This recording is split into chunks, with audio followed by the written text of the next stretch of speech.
दोस्तों नमस्कार, स्वागत है आपका यूट्यूब चैनल एबी टेक में। दोस्तों इस वीडियो में हम लोग बात करेंगे कई सारी महत्वपूर्ण अपडेट्स के बारे में। जैसे कि सबसे पहले यहाँ पर अपडेट है लोक सेवा आयोग से नई भर्ती के बारे में। टीजीटी शिक्षक भर्ती का नया विज्ञापन जारी हुआ जिसमें सभी राज्यों के अभ्यर्थी आवेदन कर सकते हैं।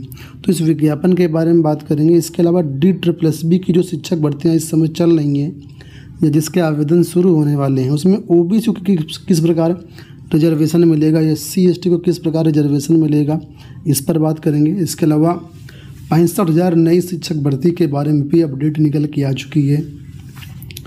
RO ARO के बारे में भी बिल्कुल लेटेस्ट अपडेट है, तो इस वीडियो में बने रहिए अंत तक।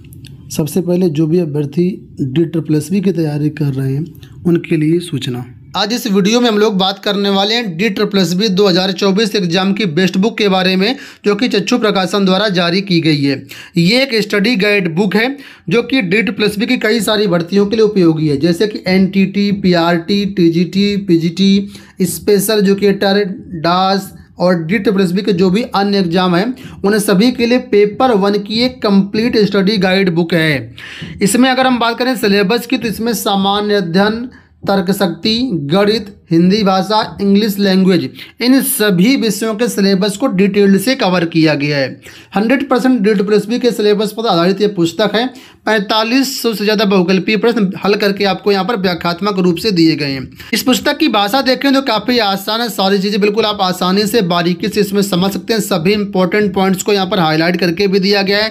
परीक्षा उपयोगी महत्वपूर्ण प्रश्न भी यहाँ पर आपके लिए दिए गए हैं। इस बुक को आप नज़दीकी बुक स्टॉल से या फिर ऑनलाइन साइट अमेजन, फ्लिपकार्ट से भी परचेज कर सकते हैं। लिंक वीडियो के डिस्क्रिप्शन बॉक्स में दिए गए, आप लोग चेकआउट कर लीजिएगा। चलिए वीडियो में बढ़ते हैं आगे। सबसे पहले हम लोग बात कर लेते हैं लोक सेवा आयोग से आई हुई नई भर्ती के बारे में।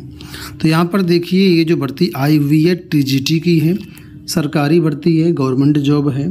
पद देख लीजिए, पहले पद है संस्कृत, 66 पद इसमें है। फिर संस्कृत है और इसमें 13 पद हैं। संस्कृत ये NSA है और ये SA है, दोनों पोस्ट अलग अलग हैं। इसके बाद हिंदी NSA में 34 पद हैं और हिंदी SA में 5 पद हैं। अंग्रेजी NSA में 46 पद हैं और SA में 3 पद हैं। सामाजिक विज्ञान NSA में 61 पद हैं और SA में 4 पद हैं। गणित NSA में 61 पद हैं और SA में 7 पद हैं। इसी प्रकार विज्ञान NSA में 47 पद हैं।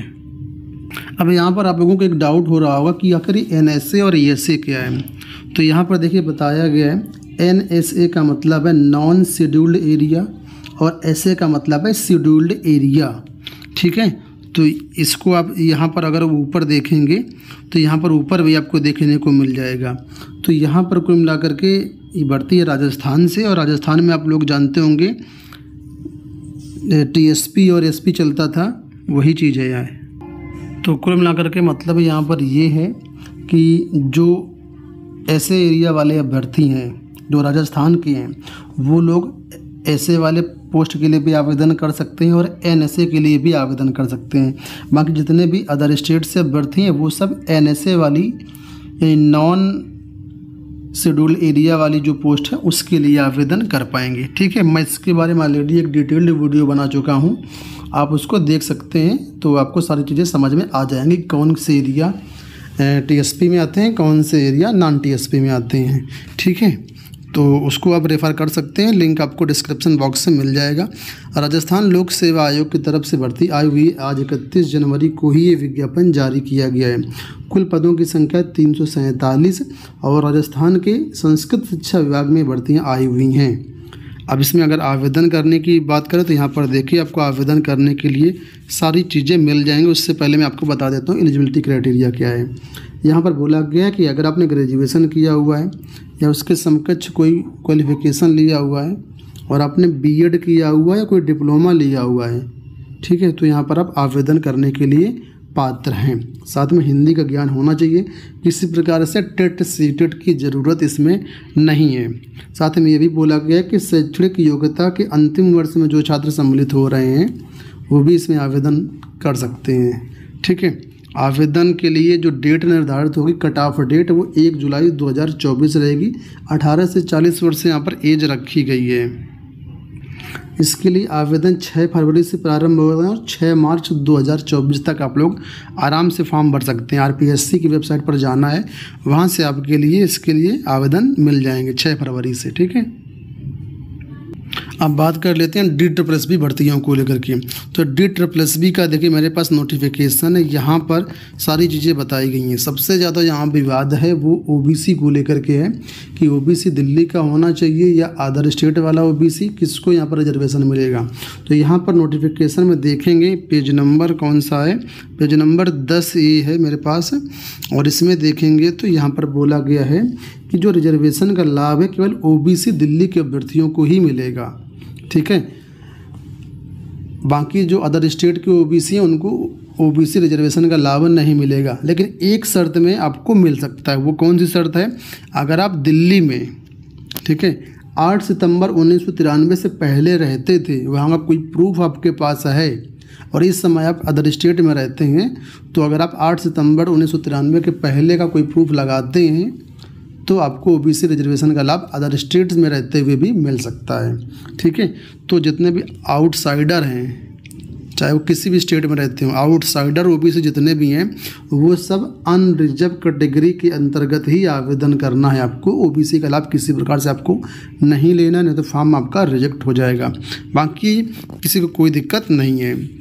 अब यहाँ पर देखिए जो दिल्ली के अंतर्गत SC/ST अभ्यर्थी हैं उसके लिए 5 साल की छूट है, OBC को 3 साल की छूट है। बाकी कैटेगरी का यहाँ पर मेंशन किया गया है। बात कर लेते हैं बिहार शिक्षक भर्ती को लेकर के। तो बिहार से 65,000 पदों पर BPSC TRE3 वैकेंसीज के बारे में अपडेट आ चुकी है। बहुत से लोग इसको फेक बता रहे हैं, तो लेकिन ये फेक नहीं है। न्यूज़ 18 पर आप लोग इसको जाकर के चेक कर सकते हैं, विश्वसनीय खबर है, ठीक है। तो 65,000 पदों पर भर्ती होगी। इसमें BEd BTC सभी के छात्रों के लिए भर्ती है। प्राथमिक लेवल, जूनियर लेवल, माध्यमिक लेवल, उच्च माध्यमिक लेवल, चारों वर्गों के लिए भर्ती होगी। 15 फरवरी तक इसका विज्ञापन जारी होना और इसकी मार्च में ही परीक्षा होगी। 10 मार्च के बाद कभी भी इसकी परीक्षा करवाई जा सकती है, ठीक है। तो TRE3 की आप लोग तैयारी स्टार्ट कर दीजिए अगर आप नहीं शुरू किए हैं। बहुत से अभ्यर्थी एस्टेट के बारे में पूछ रहे थे, तो आपको बता दें एस्टेट की परीक्षा मार्च में आई थिंक होनी है, जो कैलेंडर जारी किया गया था BSEB के द्वारा। तो संभवतः परीक्षा हो जाएगी एस्टेट की और आपको यहाँ पर मौका मिल सकता है। जिस प्रकार आपने देखा होगा TRE1 में एस्टेट रिपेयरिंग वालों को मौका मिला था, उसी प्रकार यहाँ पर भी मौका मिल सकता है। बात कर लेते हैं लोक सेवा आयोग से RO ARO को लेकर के। आप लोग जानते हैं RO ARO के बारे में जो एडमिट कार्ड है उसको लेकर काफ़ी सारी न्यूज़ आपको मिली होगी।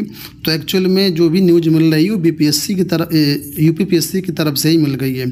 कुछ लोग कह रहे थे कि इसके ईमेल आए हुए हैं एग्जामिनेशन एडमिट कार्ड को लेकर के, कुछ छात्रों को नहीं आए हैं। तो पहले एडमिट कार्ड कल जारी होना था, इसी वजह से कल कुछ मेल वगैरह भी आए थे छात्रों के पास। उसके बेसिस पर हम लोगों ने बताया था कि इसका एडमिट कार्ड कल जारी हो जाएगा, यानी कि 30 को एडमिट कार्ड तो नहीं आए लेकिन मेल जरूर आए थे। इसके बाद UPPSC की साइट में अपडेट किया गया कि एडमिट कार्ड 3 फरवरी को जारी होंगे।